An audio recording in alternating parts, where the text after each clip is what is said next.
हम लोग सिर्फ इस बात की परवाह करते हैं कि क्या हम कुछ समाज के लिए कर पा रहे हैं या नहीं कर पा रहे हैं। फिर दूसरी बात, जो हम कर रहे हैं क्या उसकी समाज को जरूरत है या नहीं है। बस ये दो बातों की चर्चा करते हैं। इसके अलावा SC/ST एक्ट में किसी मनुवादी के खिलाफ जब मुकदमा दर्ज करा दिया तो क्या वो शांत हो गया? आपको इंस्टेंट रिलीफ मिला, जो भी आपके लिए रेमेडी है वो आपको मिल गई, लेकिन वो इंस्टेंट रिलीफ है, परमानेंट रिलीफ नहीं है। और बुद्ध किसी बात करते हैं, बुद्ध बात करते हैं परमानेंट रिलीफ की। आपको अगर याद हो तो अंगुलीमाल डाकू जो है उसको क्या करा बुद्ध ने? इंस्टेंट रिलीफ क्या था कि बहुत बड़ी सेना लेकर जो है राजा प्रसेनजी को भेजते वहां पर और उसको गिरफ्तार करवा लेते या उसकी हत्या करवा लेते, तो लोगों को जो है इंस्टेंट रिलीफ मिल जाता। लेकिन बुद्ध जानते थे कि ये जो है इंस्टेंट रिलीफ जो है परमानेंट रिलीफ पूर्ण है। बुद्ध का धर्म जो है कि हमें जन्म से लेकर मृत्यु तक सब कुछ खोल बताया है कि क्या चल रहा है, इस संसार का निर्माण कैसे हो रहा है, हमारा निर्माण कैसे हो रहा है, हमें हमारा उद्देश्य क्या है। किसी से पूछूं कि इस जीवन का उद्देश्य क्या है, किसी को मालूम है? आदमी जन्म क्यों लेता है? कोई भी प्राणी जन्म। सुमन जी तो पिछले 11 महीने से लगातार जुड़ रही हैं और उनसे जान सकते हैं आप जो कितना उन्होंने जो अध्ययन किया है और कितना कुछ याद कर लिया उन्होंने जो है। धम्पद कितने पद आपको याद है? 10 पद उनको धम्पद के याद है। जरा कुछ सुनाइए ना, यहाँ पर आइए। अकोची मन अवधि मन अजय मन आसी में ये चैतन्य उपनयंती वैरम तय सुख सन्न सम्मति न ही वेरे निवेरानी सम्मति दे कुदाचने एवरेंच सम्मति ऐसो धम्मो सनंतनो परिचय न विजानंती मैं मेथे यमामसे ये च तथ्य विजानंती ततो सम्मति मेदगा सुभानुपसिंग वेरंतं इंद्रियसु असंगतं भोजन मही च अमतयु कुसितं हीन वीर्यं तंग विन पसति मारो बातो। मैं उससे ईर्ष्या करूंगा तो उसका रिजल्ट क्या होगा? उसका रिजल्ट ये होगा कि मैं उसके पीछे बढ़ा रहूंगा, अपना काम छोड़ दूंगा। उसका रिजल्ट ये होगा कि उसका नुकसान कर दूंगा, चाहे वो समाज के लिए कितना अच्छा काम कर सकता हो। अगर वो समाज के लिए अच्छा काम कर सकता था और मैं उसका नुकसान कर रहा हूँ तो समाज का काम रह गया। और मेरा उद्देश्य क्या है? मेरा उद्देश्य है समाज का काम करना। मैं भी समाज का काम कर रहा हूँ, तुम भी समाज का काम कर रहे हो, तो होना तो ये चाहिए कि जो ईर्ष्या हमारे बीच में आ रही है और मुझे पता भी लग गया है कि ईर्ष्या मेरे भी मन में आ रही है, तो मैं उसको जो है शांत करने का काम करूं और चाहे मन करे ना करे लेकिन उसके साथ खड़ा हो जाऊं। अगर इतना भर कर लें हम लोग जो है तो मैं ये समझता हूं कि इकट्ठे होकर वो सत्ता भी हासिल कर लेंगे और संविधान भी बच जाएगा। लोग अभी कुंठित मानसिकता के शिकार जो है यहाँ पर वीडियो देखेंगे तो उस पर कमेंट लिखेंगे 5 मोमबत्ती होनी चाहिए, पंचशील का प्रतीक है, 8 मोमबत्ती होनी चाहिए, अष्टक प्रतीक है, बाबा साहेब पे जो है फूल माला चढ़ाई है, यहाँ फूल लगाने चाहिए, ऐसा करना चाहिए। ये सब नियम किसने बनाए हैं? बुद्ध ने तो दिए नहीं है। कुछ लोग बोलते हैं कि शादी विवाह जो है इस तरह करना चाहिए, कोई नियम बुद्ध ने नहीं दिया है। बुद्ध जो है नियमों में मनुष्य को बांधते ही नहीं है। बुद्ध तो जो है स्वतंत्र करते हैं, मुक्त करने के लिए है, हर बंधन से मुक्त करते हैं। वो बंधन में कैसे बांध सकते हैं? आज ये जो ओबीसी समाज जो आज हिंदू है, यही ओबीसी समाज कभी जो है बौद्ध हुआ करता था। और जब ये ओबीसी समाज बौद्ध था तो ये जो राष्ट्र है ये बौद्ध राष्ट्र था। और वही ओबीसी समाज आज हिंदू है तो आज वो जो है ये जो राष्ट्र आपको जो है हिंदू है।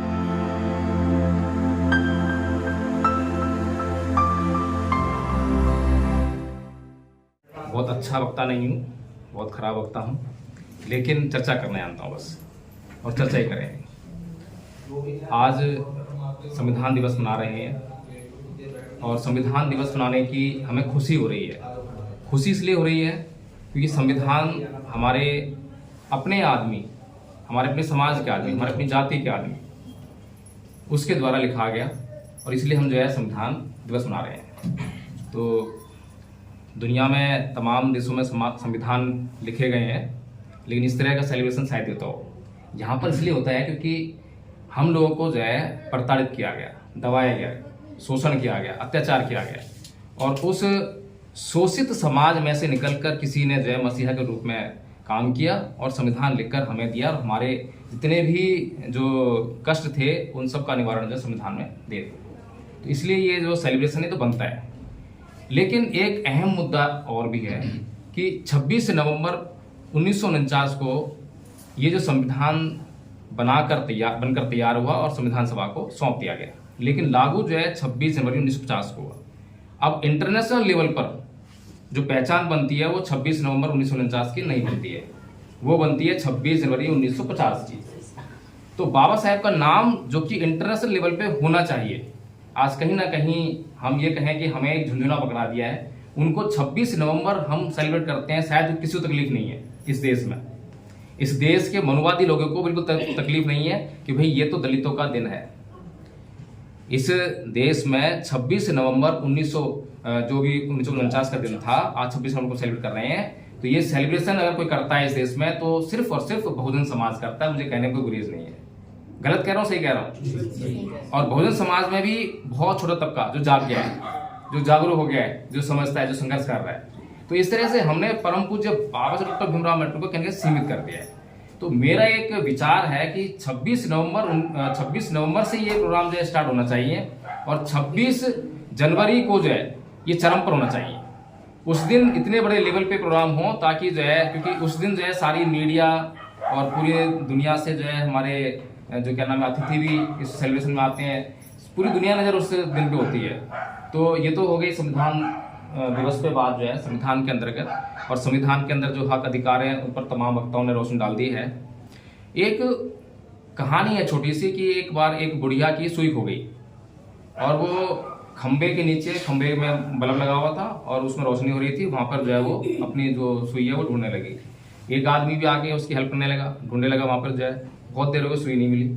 तो उसने पूछा कि अरे माई, तेरी सुई तुझे पता है कि यहीं खोई थी? कहना भैया सुई तो खैर कुटिया में खोई थी, यहाँ रोशनी हुई इसलिए बोल रही। तो वो हालत हमारे समाज के हैं कि जहां पर समस्या है वहां पर समस्या को नहीं ढूंढते हैं, उसका निदान वहां ढूंढते हैं, कहीं और ढूंढते हैं। परम पूज्य बाबा साहब डॉक्टर भीमराव अम्बेडकर ने अपनी मृत्यु से मात्र 2 महीने पहले बौद्ध धर्म स्वीकार किया। ये सब हम सभी जानते हैं। अब सोचने वाली बात यह है कि बौद्ध धर्म खाली एक नाम का परिवर्तन करने के लिए बाबा साहब ने अडॉप्ट किया था उसको, या कुछ गुण भी था, या कुछ उसका काम भी था? क्या समाज के लिए कुछ उसका ऐसा महत्व था कि वो वास्तव में एक यूजफुल वर्क था बाबा साहब का? कभी किसी ने सोचा है क्या?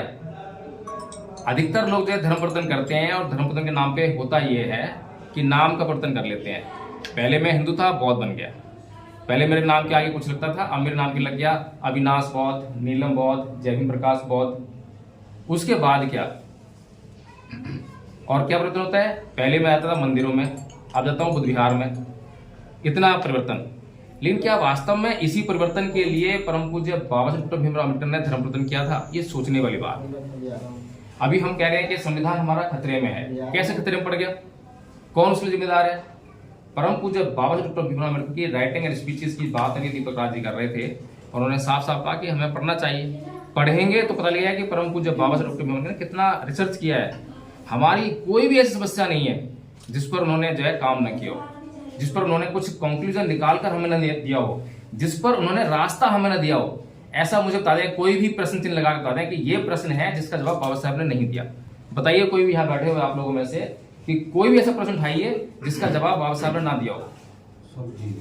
चाहे आज आप संविधान रक्षा की बात कर रहे हैं, चाहे सत्ता में आने की बात कर रहे हैं, सब पे बात कर चुके हैं। लेकिन समस्या सिर्फ इतनी है कि हम वही जो बूढ़ी माई है उसकी तरह जो है सुई जो है वहां ढूंढ रहे हैं जहां रोशनी है, जहां खोई है वहां ढूंढ रहे है नहीं। तो अब 2 बातें हैं, एक तो संविधान चाहना है, दूसरा सत्ता में आना है।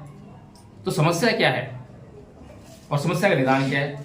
परम पूज्य बाबा साहब अम्बेडकर जो है अपनी राइटिंग एंड स्पीचेस, खास तौर से अगर आप पढ़ेंगे क्रांति प्रतिक्रांति, ये पुस्तक जिन साथी के पास होगी, जिन्होंने पढ़ी होगी उन्हें पता होगा उनको जो है, तो उसमें साफ साफ लिखते हैं कि इस देश में 2 संस्कृतियों के बीच में युद्ध चल रहा है, बहुत लंबा युद्ध है। वो 2 संस्कृति कौन सी है? एक है श्रमणवाद और एक है ब्राह्मणवाद।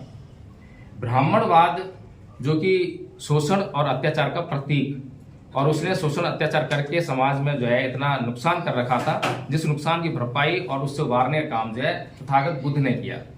अपने जो सिद्धांत उन्होंने जो इवोल्यूट किए थे उनको प्रचार प्रसार करके जो है, अब जो उन्होंने भरपाई की उसकी जो है जो नुकसान की और जो समाज में समानता स्थापित की, लोगों को जो है इतना आराम दे दिया, तो उसके बाद जो है वो क्रांति थी, वो जो है तथागत बुद्ध की क्रांति थी, जो उन्होंने काम किया, जो उस व्यवस्था को उलट दिया, जो असमानता थी उसको समानता में चेंज कर दिया, जहां पर जो शोषण अत्याचार था वहां उससे निजात दिला दी। तो उसके बाद जो है कुछ लंबे समय के बाद फिर उन शोषणकारी शक्तियों को मौका मिला और उन्होंने जो मौका पाकर जो है फिर प्रतिक्रांति की। अब प्रतिक्रांति के फलस्वरूप उसको जो है आज हम भुगत रहे हैं। तो अगर 2 संस्कृति के बीच में युद्ध है तो परम पूज्य बाबा अम्बेडकर कहते हैं कि हमें इस सांस्कृतिक युद्ध में विजेता होना पड़ेगा। जब तक हम इस सांस्कृतिक युद्ध में विजेता नहीं होते हैं तब तक हमारी जो समस्याएं हैं उनका निदान नहीं हो सकता। 1956 में धर्म परिवर्तन करने से पहले उन्होंने जब तमाम तरह का अध्ययन किया, जितने भी धर्म है उनका अध्ययन किया, बहुत सोच विचार किया और बचपन से ही उनके ऊपर बौद्ध धर्म का प्रभाव था, सिद्धांतों का प्रभाव था। लेकिन जब उन्होंने धर्म परिवर्तन किया तो उसके पीछे मेन वजह ये नहीं थी कि मुझे कुछ करना है, वो सब कुछ कर चुके थे। 1950 में संविधान लागू हो गया था और हिंदू कोड बिल भी उन्होंने लिया था, तमाम राइटिंग स्पीच उनकी कंप्लीट थी। इतना महानतम काम जो उन्होंने किए थे वो बिना धर्म परिवर्तन के ही किए थे। वो खुद बोल सकते थे। बुद्ध के धम्म के जो गुण थे वो उनके अंदर समाहित थे ऑलरेडी, और उनको वो अपने जीवन में जो है उस पर चलकर जो है उन्होंने इतने महानतम कार्य कर सके जो। तो परम पूज्य बाबा साहेब डॉक्टर भीमराव अम्बेडकर कहते हैं कि हमें सांस्कृतिक युद्ध में विजेता होना पड़ेगा। तो उसके मायने क्या है? आज अगर भारत की जनसंख्या का थोड़ा सा हम विवरण देखना चाहें तो उसमें जो बहुसंख्यक हैं वे कौन लोग हैं जिनके कारण आज यहाँ की सरकार जो है वो ये कहने के लिए तैयार हो गई है या कहने का साहस कर पा रही है कि आज संविधान को बदल देना चाहिए। फिर वो ये भी कहने का साहस कर लेते हैं कि इस देश को हिंदू राष्ट्र घोषित कर देना चाहिए। ये दोनों बातें आपके बीच चल रही हैं। वो जनसंख्या जो है, जनसंख्या का बल जो है वो उनके पीछे कहीं ना कहीं है, जिसके आधार पर वो ये कहने की साहस जो कर पा रहे हैं। तो वो कौन सा बल है? हमारे पास जो है 85% और 15% का जो रेशो है वो साइमन और कैंसर ने दिया, बहुजन समाज बनाने का दिया। तो उसमें जो है अभी जो 85% है इसमें कौन कौन शामिल है? SC, ST, OBC और माइनॉरिटीज। और बहुत बड़ा जो समाज है वो OBC समाज है। आज ये जो OBC समाज जो आज हिंदू है, यही OBC समाज कभी जो है बौद्ध हुआ करता था।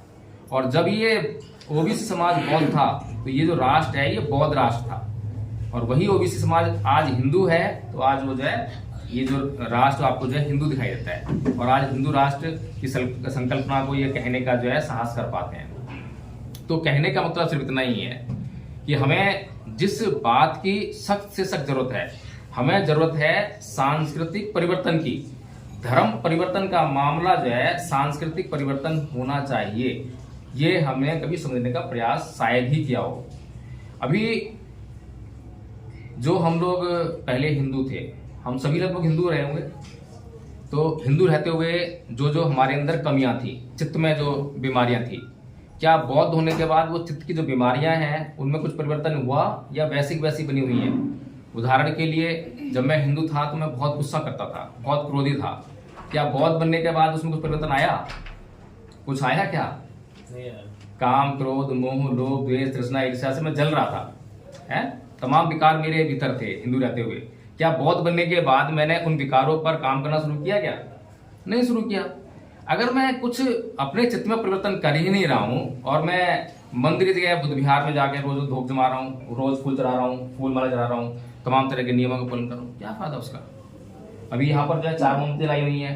कुछ लोग अभी कुंठित मानसिकता के शिकार जो है यहाँ पर वीडियो देखेंगे तो उस पर कमेंट लिखेंगे 5 मोमबत्ती होनी चाहिए, पंचशील का प्रतीक है, 8 मोमबत्ती होनी चाहिए, अष्टक का प्रतीक है, बाबा साहेब पे जो है फूल माला चढ़ाई है, यहाँ फूल लगाने चाहिए, ऐसा करना चाहिए।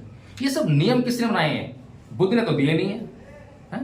कुछ लोग बोलते हैं कि शादी विवाह जो है इस तरह करना चाहिए, कोई नियम बुद्ध ने नहीं दिया है। बुद्ध जो है नियमों में मनुष्य को बांधते ही नहीं है। बुद्ध तो जो है स्वतंत्र करते हैं, मुक्त करने के लिए हैं, हर बंधन से मुक्त करते हैं। वो बंधन में कैसे बांध सकते हैं? लेकिन हम समझ ही नहीं पा रहे हैं कि हमारी समस्या क्या है। हमारी असली समस्या है सांस्कृतिक परिवर्तन की, और हमारे इस सांस्कृतिक परिवर्तन ना होने के कारण जो है हम आपस में ही एक दूसरे से ईर्ष्या करते हैं, कलह करते हैं, एक दूसरे से कंपटीशन करते हैं। आज देखें तो बहुजन समाज के पास जो है क्या बौद्धिक क्षमता नहीं है क्या? अगर हम जो देखें मतलब जो बौद्धिक स्तर पे हमारे पास जो है डॉक्टर लक्ष्मण यादव हैं, किस रूप में आते हैं? बहुत क्षमता है ना, प्रोफेसर है, PhD कर रखी है, रतन लाल जी है? और मतलब तमाम नाम गिने जाएं, ऋतु है और क्या नाम है, इंदु चौधरी जी हैं, बहुत बड़े नाम गिने जा सकते हैं जो कि बौद्धिक स्तर उनका कम नहीं है। PhD की है तो बौद्धिक स्तर ऊंचा ही तो है। लेकिन समस्या क्या है? ये इकट्ठा क्यों नहीं हो पाते? अभी जंतर मंतर से आ रहे हैं हम लोग जो है, जंतर मंतर पर जो है अभिषेक जाटव जो एक अभियान चला रहा है, वो है कि इकट्ठा होने का, कि सारे नेताओं को इकट्ठा होना चाहिए। ये तो वही बात हुई कि भगवान बुद्ध ने जो है वो बताया कि धम्म क्या है, कि सब पापस सकड़न कुशल सुपसमता सत्य प्रदोपन एतम बुद्ध भाषण, कि सभी प्रकार के पापों का न करना, सभी प्रकार के पुण्य कर्मों करना और अच्छे और बुरे कर्मों के बीच के भेद को जानने के लिए अच्छे और सच्चे चित्त का निर्माण करना, यही धर्म है। अब ये बात हम में से कौन नहीं जानता? सब जानते हैं पाप नहीं करना चाहिए। किसी बच्चे से पूछने बोले अच्छे काम करने चाहिए, बुरे नहीं करने चाहिए, वो भी ये बोल देगा। लेकिन समस्या ये है कि अच्छे काम करने के लिए चित्त का निर्माण कैसे हो। बुद्ध में और तमाम संतों में बड़ा फर्क है। गुरु नानक देव, कबीर देव, कबीर साहब, रवि क्या नाम है, बहुत सारे संत आए। सभी संतों ने हमें जो है अच्छी अच्छी बातें बताई। बोले कि भाई आपको जो है नशा पान नहीं करना चाहिए, चोरी नहीं करनी चाहिए, झूठ नहीं बोलना चाहिए। पंसील करते ना हम जो है, पंसील में भी करा हमने, यही बोला है। लेकिन इसका आचरण हम कर पाए, वो मानसिक स्थिति को कैसे तैयार करें। ये जो सारे नेता जो हमारे आकर जो है मंच पर आते हैं और हमारा दुख रोते हैं, ये बहुजन समाज का सबसे बड़ा हितैषी मैं ही हूँ, मुझसे बड़ा हितैषी कोई नहीं है। लेकिन तुम भी हितैषी हो, वो भी हितैषी है, वो भी हितैषी है, तुम भाई फिर सत्ता से दूर कैसे हो? है? अगर तुम सारे लोग इकट्ठे होकर मिल जाओ, तो अगर मान लो हमारे समाज को नुकसान कर रहा है, आरोप लगाते हैं कि बीएसपी जो है क्या नाम है, बोर्ड कहते हैं सोटिकर जो है बेचती है, ये करती है, वो करती है। ठीक है, तुमने दूसरा बनाया कोई प्लेटफॉर्म जो है, तुम्हारे प्लेटफॉर्म दूसरा नहीं बना, तुम्हारे कई प्लेटफॉर्म बन गए, तुम्हारा अलग है, तुम्हारा अलग है, तुम्हारा अलग है। तो तुम्हारे प्लेटफॉर्म अलग क्यों है? इकट्ठे क्यों नहीं हो पा रहे हो? कारण वही है कि तुम लोगों ने जो है अब तक बाबा साहेब डॉक्टर भीमराव अम्बेडकर पढ़ाई नहीं है। बुद्ध धर्म की तरफ तुम्हारा ध्यान ही नहीं गया है। कोई जो है अपने आप को सिख कहता है, कोई मुसलमान कहता है, कुछ भी कहिए, लेकिन कम से कम बौद्ध धर्म के जो गुण हैं, बुद्ध ने कभी किसी को बौद्ध बनने तो कहा नहीं है। कभी किसी ने सुना है कि बुद्ध ने किसी को बौद्ध बनाया हो? बुद्ध ने कभी किसी को बौद्ध नहीं बनाया। बौद्ध होना मतलब एक समुदाय को इकट्ठा कर देना। जैसे ही समुदाय बनेगा, दूसरा समुदाय जो उसके हित हैं, ये समुदाय के हित हैं, आपस में टकराव होगा। बुद्ध ने तो केवल यही कहा है कि अपने चित्त में अगर कुछ विकार हैं तो उनको निकाल बाहर करो, उनको शुद्ध करो। चित्त की शुद्धि ही आपकी मुक्ति का मार्ग है। इतना भर कहा है। अब बताइए इस बात को किस पे लागू करें, किस पे ना लागू करें? मुसलमानों को छोड़ दें, सिख को छोड़ दें, ईसाई को छोड़ दें, कोई छोड़ा सकता है क्या? बताओ, किसी जरूरत नहीं है। बुद्ध का धम्म एकमात्र ऐसा धम्म है जो सार्वजनीन है, सर्वकालिक है, सार्वभौमिक है, वो किसी में भेद नहीं करता। तो अब हमारे समाज के जो नेतृत्व करने वाले लोग हैं, जो मंच माइक लेकर जो बड़े बड़े भाषण देने वाले लोग हैं, क्या उनको ये बात समझ आती है? क्या जब उनके भीतर दूसरे नेता के प्रति ईर्ष्या होती होगी? अब हम यहाँ बैठे हुए हैं, हमारे भीतर भी कभी भी जब जो है ये जो विकार होते हैं, काम, क्रोध, मोह, लोभ, द्वेष, तो कभी भी पैदा होती होगी, तो हमें क्या पता नहीं लगता क्या कि मुझे अब इससे ईर्ष्या हो रही है? मालूम पड़ता नहीं पड़ता? जब मुझे ईर्ष्या हो रही है, मुझे मालूम पड़ेगा, तब तो मैं उस पर काम कर लूँ कि मैं उससे ईर्ष्या करूंगा तो उसका रिजल्ट क्या होगा? उसका रिजल्ट ये होगा कि मैं उसके पीछे बढ़ा रहूंगा, अपना काम छोड़ दूंगा। उसका रिजल्ट ये होगा कि उसका नुकसान कर दूंगा, चाहे वो समाज के लिए कितना अच्छा काम कर सकता हो। अगर वो समाज के लिए अच्छा काम कर सकता था और मैं उसका नुकसान कर रहा हूँ, तो समाज का काम रह गया। और मेरा उद्देश्य क्या है? मेरा उद्देश्य है समाज का काम करना।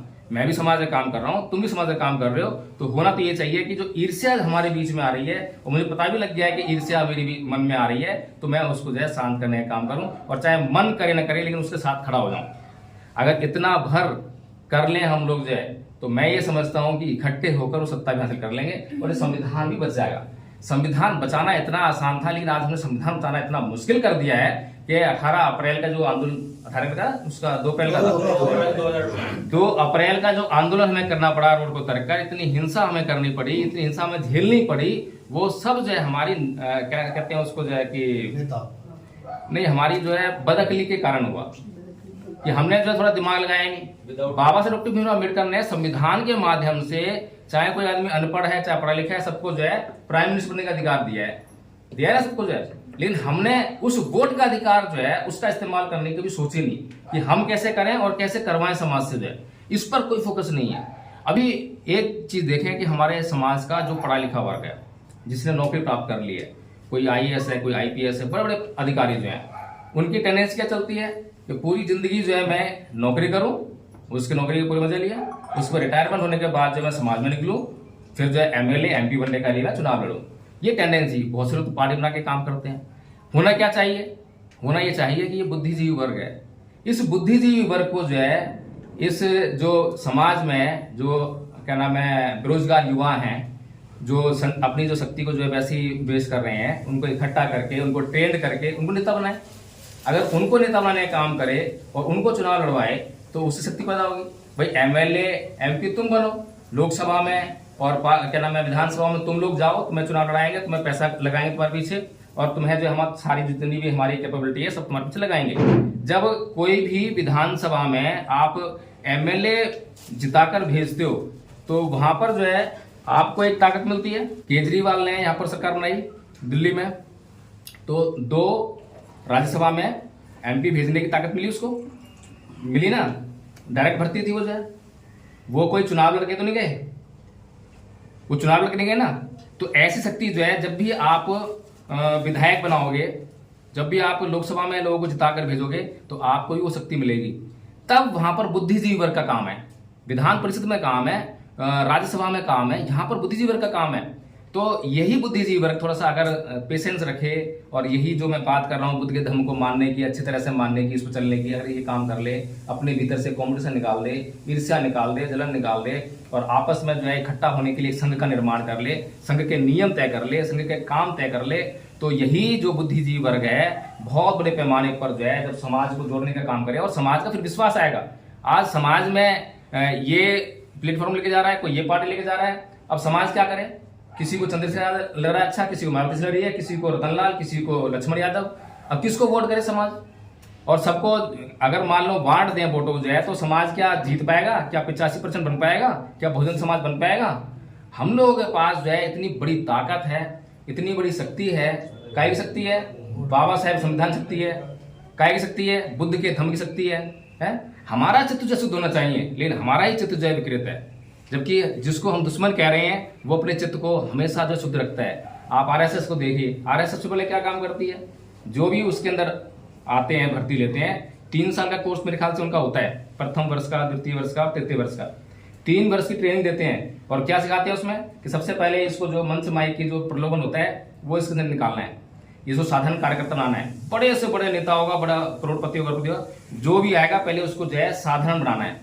साधारण बनना जब सीख जाएगा तब वो अच्छा बोलना और अच्छा काम करना सीख जाएगा, डेडिकेट हो जाएगा समाज के प्रति। जब डेडिकेट हो जाएगा और उसको उद्देश्य पता लग जाएगा तो फिर वो पीछे मुड़कर नहीं देखेगा।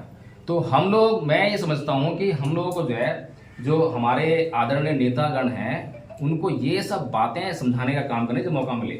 लेकिन हम लोग जो है, क्योंकि इतना हमारे पास औधा नहीं है कि हम लोग उनसे बातचीत कर पाएँ, उनको ये सब समझा पाएँ।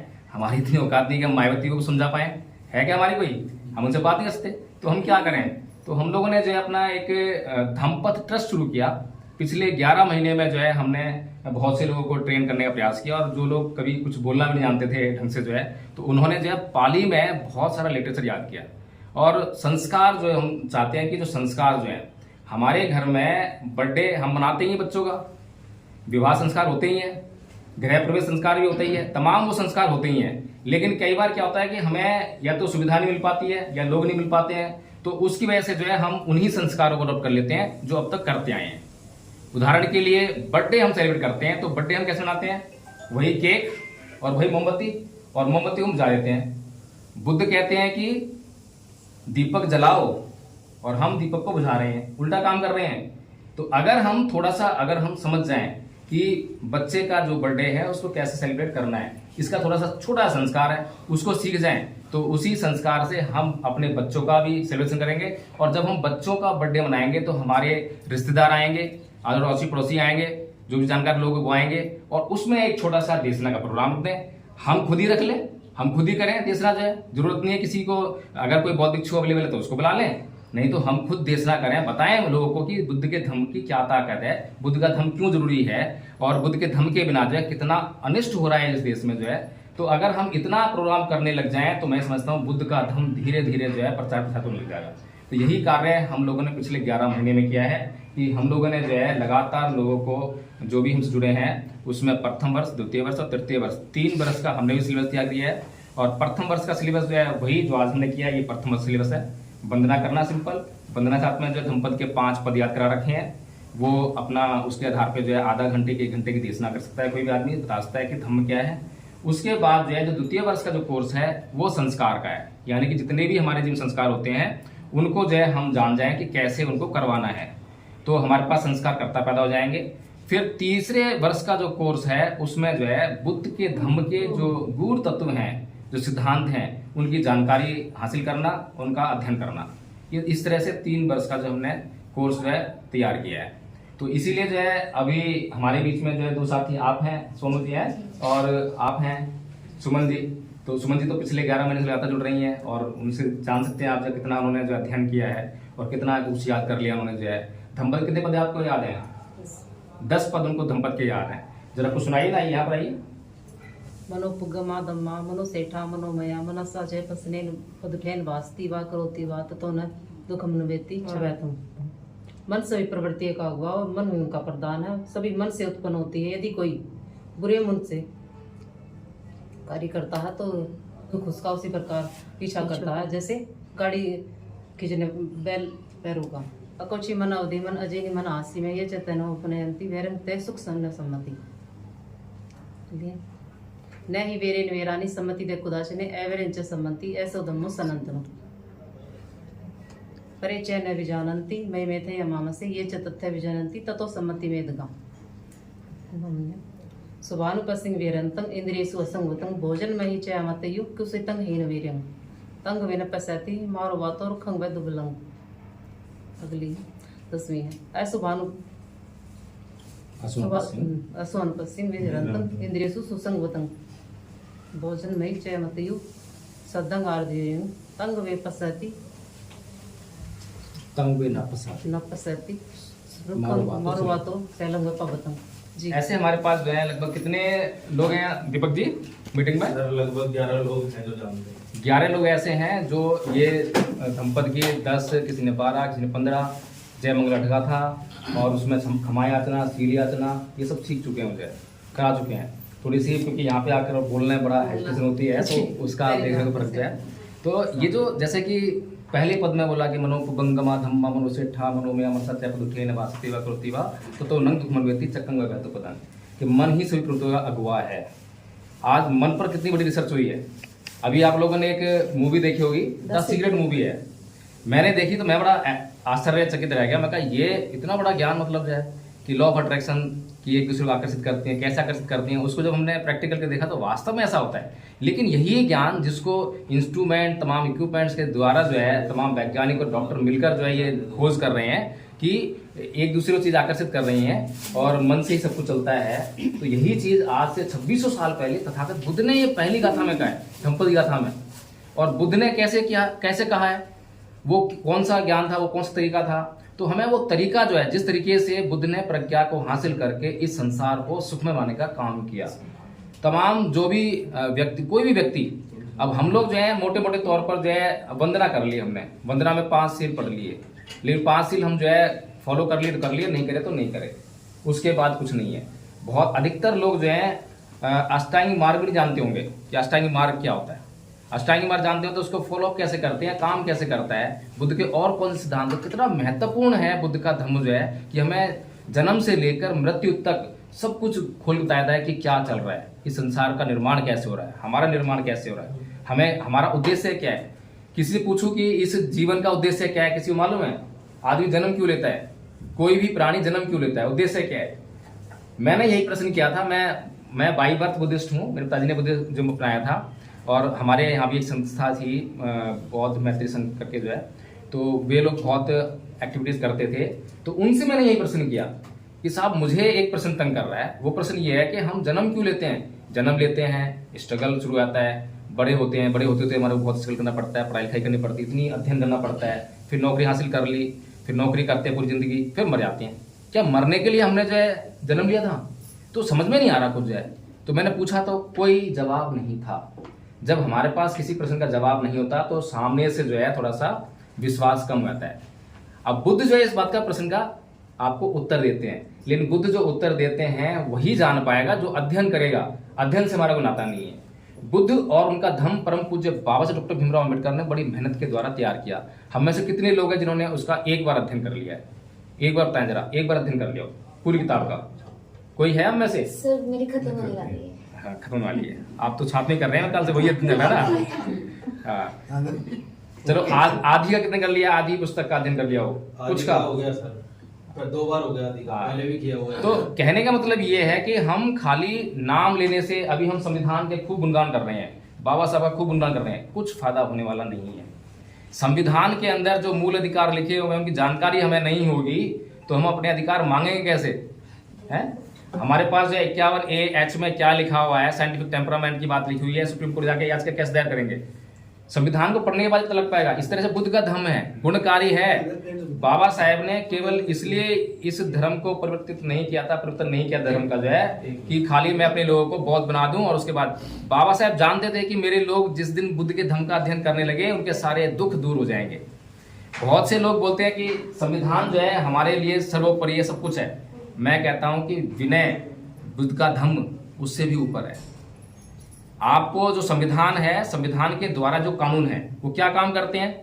वो आपको जो है इंस्टेंट रिलीफ देते हैं। आपको किसी ने अभी गाली दी, अत्याचार हुआ, मारपीट करी, आपका सर फोड़ दिया, तो आप तुरंत पुलिस में जाकर जो प्रोटेक्शन ले सकते हैं। ये एक इंस्टेंट रिलीफ है, लेकिन ये कोई परमानेंट रिलीफ नहीं है। आपने SC/ST एक्ट में किसी मनुवादी के खिलाफ जो मुकदमा दर्ज करा दिया तो क्या वो शांत हो गया? आपको इंस्टेंट रिलीफ मिला, जो भी आपके लिए रिमेडी है वो आपको मिल गई, लेकिन वो इंस्टेंट रिलीफ है, परमानेंट रिलीफ नहीं है। और बुद्ध किसी बात करते हैं, बुद्ध बात करते हैं परमानेंट रिलीफ की। आपको अगर याद हो तो अंगुलीमाल डाकू जो है उसको क्या करा बुद्ध ने? इंस्टेंट रिलीफ क्या था कि बहुत बड़ी सेना लेकर जो है राजा प्रसिद्धि को भेजते वहां पर और उसको गिरफ्तार करवा लेते या उसकी हत्या करवा लेते, तो लोगों को जो है इंस्टेंट रिलीफ मिल जाता। लेकिन बुद्ध जानते थे कि ये जो है इंस्टेंट रिलीफ जो है परमानेंट रिलीफ नहीं है, लोगों को परमानेंट रिलीफ देना है। तो बुद्ध ने क्या करा? बुद्ध निहत्थे जो है जंगल में प्रवेश करते हैं, कोई सेना नहीं है, कोई हथियार नहीं है, बिल्कुल निर्भीक, और उस अंगुलीमाल डाकू को जो है अपने पीछे पालतू पशु की तरह बनाकर ले आते हैं और समाज में लाकर क्या बनाते हैं? भिक्खु बनाते हैं। और वही भिक्खु जो समाज का नुकसान कर रहा था, अब वही भिक्खु जो है समाज का कल्याण करने लगा और एक अरहत भिक्खु बन गया। तो बस शॉर्ट में कहने का मतलब यही है कि हम लोग जो है बिना इस बात की परवाह किए कि हम लोगों का जो धम्मपथ ट्रस्ट बड़ा है, छोटा है, अच्छा है, बुरा है, कैसा है, कैसा नहीं है, हम लोग इसकी परवाह नहीं करते हैं। कभी भी हम जो है फंड की परवाह नहीं करते हैं। हम लोग सिर्फ इस बात की परवाह करते हैं कि क्या हम कुछ समाज के लिए कर पा रहे हैं या नहीं कर पा रहे हैं। फिर दूसरी बात, जो हम कर रहे हैं क्या उसकी समाज को जरूरत है या नहीं है। बस ये 2 बातों की चर्चा करते हैं, इसके अलावा हम किसी बात नहीं करते। और रोज सुबह 5:30 बजे से लेकर 6:30 बजे तक और रोज शाम को 8:30 बजे से 10 बजे तक गूगल मीट पे जो है हम लोग चर्चा करते हैं। वहां पर हर तरह की चर्चा उपलब्ध है। जो भी ज्ञान आपके पास है आप भी बताओगे, मेरे पास है मैं बताऊंगा। कोई ये क्लेम नहीं करता कि मैं सर्वोपरि हूँ, मैं सबसे ज्यादा जानता हूँ, कोई क्लेम नहीं है। सभी लोग एक दूसरे का आदर सम्मान करते हुए और इन बातों को अपने जो भी समस्याएं हैं, धर्म के तत्व जो समझ में नहीं आ रहे हैं वो, या कोई और समस्याएं जीवन में व्यवहारिक समस्याएं, आपको एक उदाहरण देता हूं मैं। अभी सुमन जी ने आपको एक गाथा सुनाई थी, अकोछी मंग अवधि मंग अजीनी मंग अहासी में ये चतंग पनहंती बेरंग तेसंग न सम्मति। ये गाथा बहुत महत्वपूर्ण है। यानी उसने मुझे लूट लिया, उसने मुझे गाली दे दी, उसने मुझे मारा, उसने मुझे जीत लिया, जो इस प्रकार की बातों को अपने मन में बनाए रखते हैं उनका वैर कभी शांत नहीं होता। अब यही गाथा जो है मेरे साथी थे, तो हम लोग पार्क जाया करते थे सुबह सुबह, और पार्क जाते थे तो यही गाथा उनको मैं जो है रटा रहा था, ऐसे याद करा रहा था और अर्थ भी याद करा रहे थे हमको जो है, तो उनको याद भी हो गया अच्छी तरह से। एक दिन जो है मेरे पास फोन आया उनके घर से, उनकी मैडम का, और वो दिल्ली पुलिस में जॉब करते हैं, मेल जो है।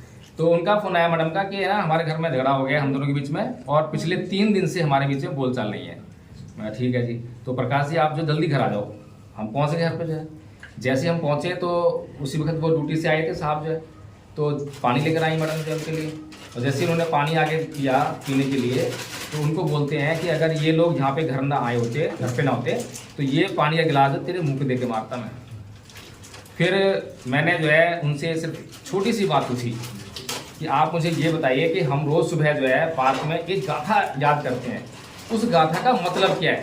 मैंने कुछ नहीं बोला, बस इतना ही बोला, यही वाली गाथा थी, इसका मतलब पूछा खाली, तो वो मुस्कुरा दिए और मुस्कुराकर उसी टाइम जो है सारा गुस्सा छूट। अब गुस्सा किस लिए आ रहा था? क्योंकि आदमी बेहोशी में जी रहा था, पता ही नहीं है गुस्सा क्यों कर रहा है, पता ही नहीं क्या कर रहा है, क्या हो रहा है। हमारे जीवन में इतना कुछ हो रहा है हमें पता ही नहीं है।